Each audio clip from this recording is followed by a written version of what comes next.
ਅੱਜ high command ਵੱਲੋਂ ਸਾਡੀ ਵੱਲੋਂ ਸਾਡੇ ਸ਼੍ਰੀਮਤੀ ਸੋਨੀਆ ਗਾਂਧੀ ਵੱਲੋਂ ਰਾਹੁਲ ਜੀ ਵੱਲੋਂ ਜੋ ਫੈਸਲੇ ਲਏ ਗਏ ਨੇ ਅਸੀਂ ਸਾਰੇ ਉਹਨਾਂ ਨੂੰ ਖਿੜੇ ਮੱਥੇ ਸਵੀਕਾਰ ਕਰਦੇ ਹਾਂ।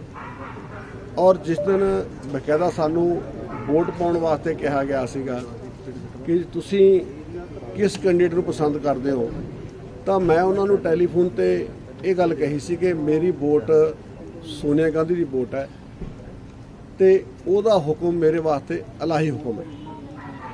ਤੁਸੀਂ ਜਿਹਨੂੰ ਮਰਜ਼ੀ ਕਰ ਦਿਓ, ਅਸੀਂ ਉਹਨੂੰ ਸਲੂਟ ਕਰਾਂਗੇ। ਔਰ ਬਕਾਇਦਾ ਉਹਨਾਂ ਨੇ ਚੰਨੀ ਸਾਹਿਬ ਨੂੰ ਆਪਣਾ ਮੁੱਖ ਮੰਤਰੀ ਤੌਰ ਤੇ ਆਪਣਾ ਸਾਡਾ ਲੀਡਰ ਬਣਾਇਆ, ਲੀਡਰ ਆਫ ਹਾਊਸ ਬਣਾਇਆ। ਅਸੀਂ ਉਹਨੂੰ ਸਲੂਟ ਕੀਤਾ, ਅਸੀਂ ਐਕਸੈਪਟ ਕੀਤਾ ਵੀ ਬਿਲਕੁਲ ਸਾਨੂੰ ਇਹ ਮਨਜ਼ੂਰ ਆ, ਅਸੀਂ ਇਹਦੇ ਹੱਕ 'ਚ ਹੈ ਕਿ ਚੇਂਜ ਹੁੰਦੀ ਰਹਿੰਦੀ ਹੈ। ਤੇ ਉਸ ਤੋਂ ਪਹਿਲਾਂ ਜੋ ਕੈਪਟਨ ਅਮਰਿੰਦਰ ਸਿੰਘ ਜੀ ਨੂੰ ਉਹਨਾਂ ਨੇ ਲੀਡਰ ਬਣਾਇਆ ਸੀ, ਅਸੀਂ ਕੈਪਟਨ ਅਮਰਿੰਦਰ ਸਿੰਘ ਜੀ ਨੂੰ ਸਲੂਟ ਕੀਤਾ। ਅਸੀਂ ਉਹਦੇ ਨਾਲ ਬਕਾਇਦਾ 3.25 ਸਾਲ ਮੈਂ ਵੀ ਵਜ਼ੀਰ ਰਿਹਾ, ਬਾਈ ਜੀ ਵਜ਼ੀਰ ਰਹੇ ਨੇ। ਔਰ ਲਾਸਟ ਦਮ ਤੱਕ ਜਦੋਂ ਤੱਕ ਹਰੀਸ਼ ਰਾਵਤ ਜੀ ਨੇ ਇਹ ਬਿਆਨ ਦਿੱਤਾ ਸੀਗਾ ਕਿ ਵੀ ਸਾਡਾ ਲੀਡਰ ਆ ਜਿਹੜਾ ਉਹ ਕੈਪਟਨ ਅਮਰਿੰਦਰ ਸਿੰਘ ਹੈ, ਉਹਦੀ ਅਗਵਾਈ 'ਚ ਇਲੈਕਸ਼ਨ ਲੜੀਆਂ ਜਾਣਗੀਆਂ। ਅਸੀਂ ਉਸ ਗੱਲ ਨੂੰ ਮੰਨ ਕੇ ਅਸੀਂ ਉਹਨਾਂ ਦੇ ਨਾਲ ਪੂਰੇ ਡਟੇ ਰਹੇ। ਪਰ ਜਿਸ ਦਿਨ ਹਾਈ ਕਮਾਂਡ ਨੇ ਆਪਣਾ ਹੱਥ ਖਿੱਚ ਲਿਆ, ਅਸੀਂ ਫਿਰ ਹਾਈ ਕਮਾਂਡ ਦੇ ਹੁਕਮ ਦੀ ਵੇਟ ਕਰਨ ਲੱਗੇ ਤੇ ਹਾਈ ਕਮਾਂਡ ਨੇ ਜੋ ਸਾਨੂੰ ਹੁਕਮ ਕੀਤਾ ਸੀ ਉੱਤੇ ਫੁੱਲ ਚੜਾਏ। ਔਰ ਦੂਜੀ ਗੱਲ ਮੈਂ ਇਹ ਗੱਲ ਕਹੂੰਗਾ ਕਿ ਮੈਨੂੰ 22 ਅਪ੍ਰੈਲ ਜਾਂ 20 ਅਪ੍ਰੈਲ 21 ਅਪ੍ਰੈਲ 2018 ਨੂੰ ਮੈਨੂੰ ਵਜ਼ੀਰ ਬਣਾਇਆ ਗਿਆ ਸੀ ਤੇ ਉਦੋਂ ਮੈਨੂੰ ਦੋ ਡਿਪਾਰਟਮੈਂਟ ਹੈਗੇ, ਐਨੀਮਲ ਹਸਬੈਂਡਰੀ ਤੇ ਲੇਬਰ ਡਿਪਾਰਟਮੈਂਟ ਮੇਰੇ ਕੋਲ ਸੀ। ਲੇਬਰ ਅੱਜ ਤੱਕ ਵੀ ਮੇਰੇ ਕੋਲ ਰਿਹਾ, ਐਨੀਮਲ ਹਸਬੈਂਡਰੀ ਮੇਰੇ ਕੋਲ 1 ਸਾਲ ਰਿਹਾ। ਔਰ ਜਦੋਂ ਮੈਂ ਉਹ ਡਿਪਾਰਟਮੈਂਟ ਸੰਭਾਲਿਆ ਸੀ ਤਾਂ ਉਦੋਂ ਉਸ ਡਿਪਾਰਟਮੈਂਟ ਦੇ ਵਿੱਚ ਮੈਂ ਦੇਖਿਆ ਕਿ ਮੈਂ ਕਿਸਾਨੀ ਨਾਲ ਜੁੜਿਆ ਹੋਇਆ, ਆਪ ਜ਼ਮੀਨ ਨਾਲ ਜੁੜਿਆ ਹੋਇਆ ਹੈਗਾ। ਮੈਂ ਬਹੁਤ ਇੱਕ ਸਿੰਪਲ ਪਰਿਵਾਰ 'ਚ ਉੱਠ ਕੇ ਇੱਥੇ ਪਹੁੰਚਿਆ। ਮੈਂ ਕੋਈ ਇਹ ਨਹੀਂ ਕਿ ਮੈਂ ਬਹੁਤ ਵੱਡਾ ਜਗੀਰਦਾਰ ਸੀ ਜਾਂ ਮੇਰਾ ਫਾਦਰ ਸੀ। ਤੇ ਉਹ ਤੋਂ ਮੈਂ ਮਿਹਨਤ ਕਰਕੇ ਗ੍ਰੈਜੂਏਸ਼ਨ ਕਰਕੇ ਮੈਂ ਇੱਥੇ ਚੰਡੀਗੜ੍ਹ ਆਇਆ ਤੇ ਮੈਂ ਇਹ ਕਹੂੰਗਾ ਕਿ ਮੇਰੇ ਪਰਿਵਾਰ ਦਾ ਫਰੀਡਮ ਫਾਈਟਰ, ਮੇਰਾ ਬ੍ਰਦਰ ਦਾ ਆਰਮੀ 'ਚ ਐਕਸੀਡੈਂਟ ਹੋਇਆ, ਸਪਾਈਨ ਟੁੱਟੀ, ਮੈਂ ਉਹਦੀ ਸੇਵਾ ਕਰਨ ਵਾਸਤੇ, ਉਹਨੂੰ ਸੰਭਾਲਣ ਵਾਸਤੇ ਆਇਆ ਸੀ। ਉਸ ਤੋਂ ਬਾਅਦ ਮੈਂ ਇੱਥੇ ਆਪਣਾ ਕਾਰੋਬਾਰ ਸਟੈਬਲਿਸ਼ ਕੀਤਾ। 1981 ਦੀ ਗੱਲ ਹੈ। ਮੈਂ ਉਹ ਪਿੰਡ ਗਿਆ, ਮੈਂ ਉਸ ਪੱਧਰ ਤੇ ਗਿਆ। ਮੈਂ ਫਾਜ਼ਿਲਕਾ ਮਲੋੜ ਜੋ ਜਾ ਕੇ ਦੇਖਿਆ ਤਾਂ ਇੱਕ ਮੈਂ ਮਦਨ ਮੋਹਨ ਸਾਡੇ ਡਾਇਰੈਕਟਰ ਸੀਗੇ ਫਿਸ਼ਰੀ ਦੇ ਜਿਹੜੇ ਕਿ ਆਈਸਰ 'ਚ ਉਹ ਲੈ ਕੇ ਆਏ ਸੀ, ਪਲੱਸ ਇੱਕ ਮੈਂ ਹਸਾਰ ਗਿਆ ਸੀ ਡਾਇਰੈਕਟਰ ਇੰਦਰ ਜਿਹੜਾ ਅੱਜ ਕੱਲ੍ਹ ਵਾਈਸ ਚਾਂਸਲਰ ਆਏ ਨੇ, ਉਹਨੂੰ ਮੈਂ ਲਿਆ ਕੇ ਡਾਇਰੈਕਟਰ ਲਾਇਆ ਸੀ ਆਪਣੇ ਇਨਵੈਸਟਮੈਂਟ 'ਚ। 2.5 ਹੈਕਟਰ ਦੇ ਵਿੱਚ ਸ਼ਰਿੰਪ ਜਿਹਨੂੰ ਝੀਂਗਾ ਫਿਸ਼ ਕਹਿੰਦੇ ਨੇ ਤੇ ਸਲਾਈਨ ਵਾਟਰ 'ਚ ਹੁੰਦੀ ਹੈ, ਜਿੱਥੇ ਲੂਣ ਵਾਲਾ ਪਾਣੀ ਹੁੰਦਾ ਹੈ, ਉਹ ਸਿਰਫ ਹੁੰਦੀ ਸੀ।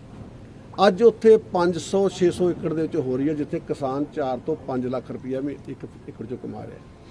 ਔਰ ਉਸ ਡਿਪਾਰਟਮੈਂਟ ਦਾ ਤੁਸੀਂ ਇਹ ਮੰਨੋਗੇ ਕਿ ਉਹਨਾਂ ਨੇ ਉਹ ਕਿਸਾਨਾਂ ਦੇ ਜਿੱਥੇ ਵਾਟਰ ਲੌਕਿੰਗ ਸੀ, ਜਿੱਥੇ ਬਹੁਤ ਜ਼ਿਆਦਾ ਸੇਮ ਸੀ ਜਾਂ ਪਾਣੀ ਕੱਲੇ ਵਾਲੀ ਜ਼ਮੀਨ ਸੀ ਤੇ ਕੁਛ ਨਹੀਂ ਸੀ ਹੁੰਦਾ, ਤੇ ਉਹਨਾਂ ਦੇ ਚੇਅਰਾਂ ਤੇ ਲਾਲੀ ਆ ਗਈ ਸੀ। ਔਰ ਮੇਰੇ ਕੰਮ ਨੂੰ ਦੇਖਦੇ ਹੋਏ ਮੈਨੂੰ ਇੰਚਾਰਜ ਡਿਸਟ੍ਰਿਕਟ ਫਾਜ਼ਿਲਕਾ ਦਾ ਲਾਇਆ ਗਿਆ ਸੀ ਸਭ ਵੱਲੋਂ। ਉੱਥੇ ਮੈਂ ਸ਼ਾਹੀਵਾਲ ਦੇਸੀ ਗਊਆਂ ਤੇ ਜਾਂ ਜਰਸੀ ਐਸਐਫ ਤੇ ਬਹੁਤ ਕੰਮ ਕੀਤਾ। ਔਰ ਉੱਥੇ ਮੈਂ ਇਹ ਕਹੂੰਗਾ ਕਿ ਵੀ ਮੈਨੂੰ ਪ੍ਰਮੋਸ਼ਨ ਦਿੱਤੀ ਗਈ ਤੇ ਮੈਨੂੰ ਆ ਕੇ 2019 'ਚ ਮੈਨੂੰ ਬਣਾਇਆ, ਹੈਲਥ ਦਾ ਮਹਿਕਮਾ ਦਿੱਤਾ। ਬੜਾ ਵੱਡਾ ਟਾਸਕ ਸੀ, ਸ਼ਾਇਦ ਮੇਰੇ ਉਹ ਬਸ ਤੋਂ ਬਾਹਰ ਦੀ ਗੱਲ ਸੀ ਕਿ ਉਹ ਸਾਰਾ ਬੜਾ ਪੜ੍ਹਿਆ ਲਿਖਿਆ ਮਹਿਕਮਾ, ਵੈਲ ਕੁਆਲੀਫਾਈਡ ਤੇ ਸਾਰਾ ਤਕਰੀਬਨ ਲੋਕਾਂ ਦੀ ਹੈਲਥ ਨਾਲ ਜੁੜਿਆ ਡਿਪਾਰਟਮੈਂਟ ਸੀ, ਜਿਹੜਾ ਸ਼ਾਇਦ ਮੇਰਾ ਵੱਡਾ ਕਾਦਰ ਜਿਹੜਾ ਮੈਨੂੰ ਸੀਐਮ ਸਾਹਿਬ ਨੇ ਉਸ ਵੇਲੇ ਰੁਤਬਾ ਦਿੱਤਾ। ਉਸ ਰੁਤਬੇ ਦਾ ਮੈਂ ਖਿਆਲ ਰੱਖ ਕੇ ਆਪਣਾ ਸਾਹਮਣੇ ਟਾਸਕ ਰੱਖ ਕੇ ਮੈਂ ਇਹਨੂੰ ਹਾਸਲ ਕਰਨਾ ਹੈ, ਮੈਂ ਲੋਕਾਂ ਦੀ ਸੇਵਾ ਕਰਨੀ ਹੈ। ਅੱਜ ਤੁਸੀਂ ਪੰਜਾਬ ਦੇ ਹਾਲਾਤ ਦੇਖ ਲਓ ਕਿ ਪੰਜਾਬ ਦੇ ਵਿੱਚ ਕਿੰਨਾ ਤਕਰੀਬਨ ਮੈਂ ਦੱਸਣਾ ਚਾਹੁੰਦਾ ਕਿ ਮੈਂ 5605 ਬੰਦੇ ਦਾ ਰੈਗੂਲਰ ਭਰਤੀ ਕੀਤੇ, ਜਿਹਦੇ ਵਿੱਚ 1041 ਮੈਡੀਕਲ ਅਫਸਰ ਜਨਰਲ ਤੇ 601 ਜਿਹੜਾ ਸਪੈਸ਼ਲਿਸਟ ਤੇ 34 ਡੈਂਟਲ ਸਰਜਨ ਤੇ ਮੈਡੀਕਲ ਲੈਬੋਰੇਟਰੀ ਟੈਕਨੀਸ਼ੀਅਨ 244 ਕਲਰਕ। ਇੱਦਾਂ ਹਾਲੇ 1500 ਦੀ ਜਿਹੜੀ ਸਾਡੀ ਵਾਰਡ ਅਟੈਂਡੈਂਟ ਦੀ ਆ ਉਹ ਪੈਂਡਿੰਗ ਹੈਗੀ ਆ, ਜਿਹੜਾ ਟੈਸਟ ਹੈਗਾ। ਤੇ ਉਦੋਂ ਬਾਅਦ ਇਸ ਤਕਰੀਬਨ 7000 ਬੰਦਾ ਰੈਗੂਲਰ ਤੇ ਉਸ ਤੋਂ ਬਾਅਦ 8000 ਬੰਦਾ ਮੈਂ ਕੰਟਰੈਕਟ ਤੇ NHM ਰਾਹੀਂ ਜਾਂ ਆਊਟਸੋਰਸ ਰਾਹੀਂ ਭਰਤੀ ਕੀਤਾ। ਔਰ 2960 ਹੈਲਥ ਵੈਲਨੈਸ ਸੈਂਟਰ ਖੋਲ੍ਹਣ ਦਾ ਸਾਡੀ ਸਰਕਾਰ ਦਾ ਟੀਚਾ ਸੀ, ਸਾਨੂੰ ਦਿੱਤਾ ਗਿਆ ਸੈਂਟਰ ਗੌਰਮੈਂਟ ਵੱਲੋਂ। ਮੈਂ ਪਹਿਲੇ ਸਾਲ 'ਚ ਹੀ ਤਕਰੀਬਨ 2700 ਤਿਆਰ ਕਰਤੇ, ਔਰ ਮੈਂ ਦੱਸਣਾ ਚਾਹੁੰਦਾ ਕਿ ਵੀ ਉਹਦੇ ਵਿੱਚ ਜਿਹੜਾ 2400 ਤਾਂ ਵਰਕਿੰਗ ਦੇ ਵਿੱਚ ਹੈਗੇ ਨੇ, ਆਪਰੇਸ਼ਨਲ ਹੈਗੇ ਨੇ, 300 ਅਸੀਂ ਹੁਣ ਬੱਚਾ ਭਰਤੀ ਕਰਨਾ ਸੀਗਾ ਤੇ 2700 ਤਿਆਰ ਹੋ ਜਾਣਾ ਸੀਗਾ। ਤੇ ਮੈਂ ਇਹ ਕਹੂੰਗਾ ਕਿ ਵੀ ਇਹ ਕੰਮ ਕੀਤਾ। ਉਦੋਂ ਬਾਅਦ ਸਭ ਤੋਂ ਵੱਡੀ ਅਸੀਂ ਟੈਲੀਮੈਡੀਸਨ ਸ਼ੁਰੂ ਕੀਤੀ, ਜਿਹਤੇ 1,27,00,000 ਬੰਦਿਆਂ ਨੇ ਫਾਇਦਾ ਉਠਾਇਆ ਟੈਲੀਮੈਡੀਸਨ ਦਾ, ਤੇ ਜਿਹੜੇ ਉੱਥੇ ਓਪੀਡੀ ਦਾ, ਤੇ ਟੈਲੀਮੈਡੀਸਨ ਦੇ ਉੱਤੇ 84,00,000 ਬੰਦਿਆਂ ਨੇ ਫਾਇਦਾ ਲਿਆ ਸਿੱਧੇ ਤੌਰ ਤੇ। ਤੇ ਮੈਂ ਇਹ ਕਹੂੰਗਾ ਉਸ ਤੋਂ ਬਾਅਦ ਜਿਹੜੇ MCS ਸੀ, ਜੱਚਾ ਬੱਚਾ ਵਾਰਡ, ਜਿਹੜਾ ਆਪਾਂ ਬਾਅਦ ਚ ਮਾਈ ਦਾ ਬਣਾ ਦਿੱਤਾ ਸੀਗਾ, ਉਹ ਟੋਟਲ 43 ਬਣਾਉਣ ਦਾ ਸਾਡਾ ਸੀਗਾ। ਉਹਦੇ ਵਿੱਚੋਂ ਇਸ ਵੇਲੇ 29 ਆਪਰੇਸ਼ਨਲ ਨੇ, ਤੇ ਜਿਹੜੇ 7-8 ਨੇ ਉਹ ਬਣ ਕੇ ਤਿਆਰ ਹੋ ਗਏ ਨੇ, ਅਗਲੇ ਮਹੀਨੇ ਚੱਲ ਪੈਣਗੇ, ਤੇ 7 ਹੋਰ ਪਾਈਪਲਾਈਨ 'ਚ 43 ਯਾਨੀ ਮੈਂ 31 ਦਸੰਬਰ ਤੱਕ ਸਾਨੂੰ ਸਾਰੇ ਕਲੀਅਰ ਕਰਕੇ ਦੇ ਰਹੇ ਸੀ।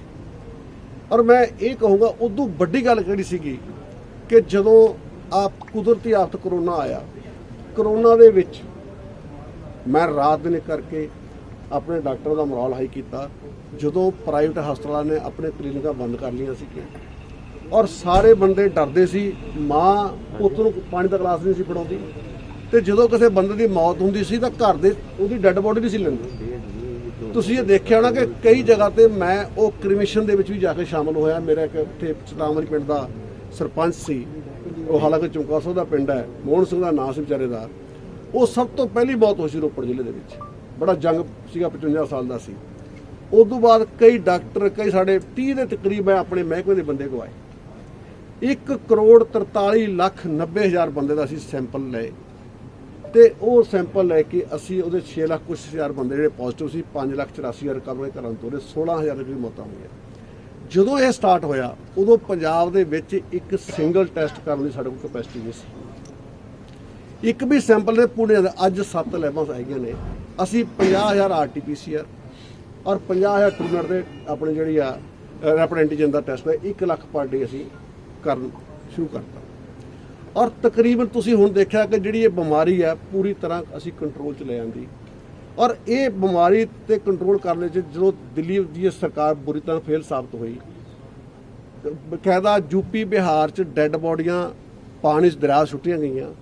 ਅਸੀਂ ਇੱਕ ਵੀ ਡੈੱਡ ਬੋਡੀ ਰੋਲ ਨਹੀਂ ਦਿੱਤੀ, ਇੱਕ ਵੀ ਬੰਦਾ ਆਕਸੀਜਨ ਤੋਂ ਕਮੀ ਤੋਂ ਬਗੈਰ ਨਹੀਂ ਜਾਣ ਦਿੱਤਾ, ਮੈਡੀਸਨ ਜਾਣ ਦਿੱਤਾ, ਬੈੱਡ ਤੋਂ ਖਾਲੀ ਨਹੀਂ। ਈਵਨ 5500 ਬੰਦੇ ਬਾਹਰਲੀਆਂ ਸਟੇਟਾਂ, ਦਿੱਲੀ ਮੈਕਸਿਮਮ ਦਿੱਲੀ ਦੇ, ਹਰਿਆਣੇ ਦੇ, J&K ਹਿਮਾਚਲ ਦੇ ਵੀ ਅਸੀਂ ਟ੍ਰੀਟ ਕੀਤੇ ਪੰਜਾਬ ਦੇ ਵਿੱਚ। ਔਰ ਅਸੀਂ ਜਿਹੜੀ ਡੈੱਡ ਬੋਡੀ ਸੀ, ਸਾਡੇ ਕੋਲ 32 ਕੇਸ ਇਹੋ ਜਿਹੇ ਸੀ ਜਿਹੜੇ ਐਕਸੀਡੈਂਟ ਦੇ ਕੇਸ ਸੀ, ਪਰ ਅਸੀਂ ਉਹਨਾਂ ਟੈਸਟਿੰਗ ਦਾ ਕਰੋਨਾ ਪੋਜ਼ਿਟਿਵ ਸੀ। 3 ਬੰਦੇ ਜਿਹਨਾਂ ਪੋਇਜ਼ਨ ਲਈ ਸੀ ਜਾਂ ਡੀਜ਼ਲ ਪੀਤਾ ਸੀ, ਉਹ ਵੀ ਅਸੀਂ ਡਿਕਲੇਅਰ ਕੀਤੇ।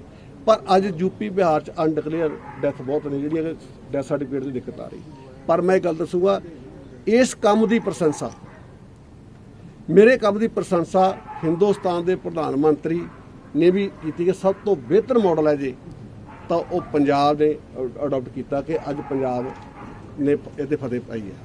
ਔਰ ਦੂਜੀ ਗੱਲ, ਨੀਨਾ ਟਾਂਗੜੀ ਜਿਹੜੀ ਨੇ ਕੈਨੇਡਾ ਦੀ ਪਾਰਲੀਮੈਂਟ ਵਿੱਚ ਬਾਈ ਨੇ ਮੇਰਾ ਨਾਮ ਲੈ ਕੇ ਪ੍ਰੇਜ ਕੀਤੀ ਕਿ ਇੱਕ ਸਭ, ਮੈਂ ਉੱਥੇ ਆਪ ਦੇਖਿਆ ਕਿ ਉੱਥੋਂ ਦਾ ਹੈਲਥ ਮਿਨਿਸਟਰ ਕਿੰਨਾ ਕੰਮ ਕਰਦਾ ਸੀ।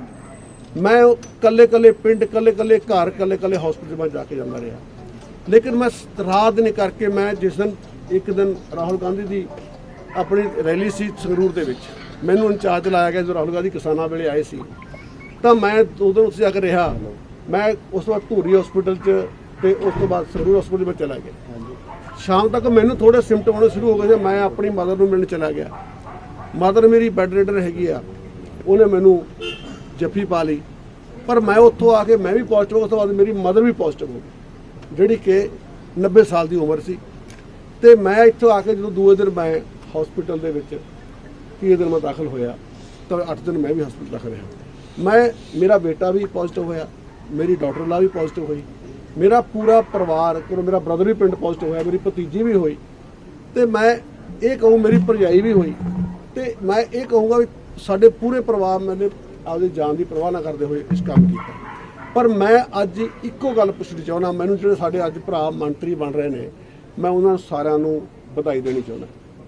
ਉਹ ਸਾਰੇ ਵਧਾਈ ਦੇ ਪਾਤਰ ਨੇ, ਕਿਉਂ ਹਰ ਬੰਦਾ ਜਦੋਂ MLA ਬਣਦਾ ਉਹਦਾ ਇੱਕ ਟਾਸਕ ਹੁੰਦਾ ਹੈ ਕਿ ਜੀ ਮੈਂ ਮੰਤਰੀ ਬਣੇ ਤੇ ਉਹਦੇ ਇਲਾਕੇ ਦੇ ਲੋਕਾਂ ਦੇ ਵੀ ਇਹੀ ਆਸ ਹੁੰਦੀ ਸਾਡਾ ਬੰਦਾ ਮੰਤਰੀ ਬਣੇ ਤਾਂ ਕੰਮ ਕਰੂਗਾ ਤੇ ਉਹ ਜਿਹੜੀ ਚੀਜ਼ ਹੁੰਦੀ ਆ ਅਸੀਂ ਉਹਨਾਂ ਨੂੰ ਵਧਾਈ ਦਿੰਦੇ ਆ ਤੇ ਸਾਨੂੰ ਉਹਨਾਂ ਨਾਲ ਕੋਈ ਇਤਰਾਜ਼ ਨਹੀਂ।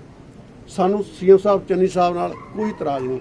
ਮੈਂ ਸਿਰਫ ਆਪਣੀ ਹਾਈ ਕਮਾਂਡ ਮਾਂ ਵਰਗਾ ਰੋਲ ਪਲੇ ਕਰਦੀ ਹੈ। ਇਹ ਪੁੱਛਣਾ ਚਾਹੁੰਦੇ ਆ ਵੀ ਮੇਰਾ ਕੀ ਕਸੂਰ ਸੀ ਕਿ ਜਿਹੜਾ ਮੈਨੂੰ ਇਸ ਮਿਨਿਸਟਰ ਤੋਂ ਬਾਹਰ ਕੀਤਾ ਹੈ। ਆ ਮੇਰਾ ਕੁਐਸਚਨ ਹੈ। ਜੇ ਕੋਈ ਹੈ ਜਿਹੜਾ ਕਿਉਂ ਹੈ ਤਾਂ ਉਹ ਮੈਨੂੰ ਦੱਸ ਦਿੱਤਾ ਜਾਵੇ। Thank you.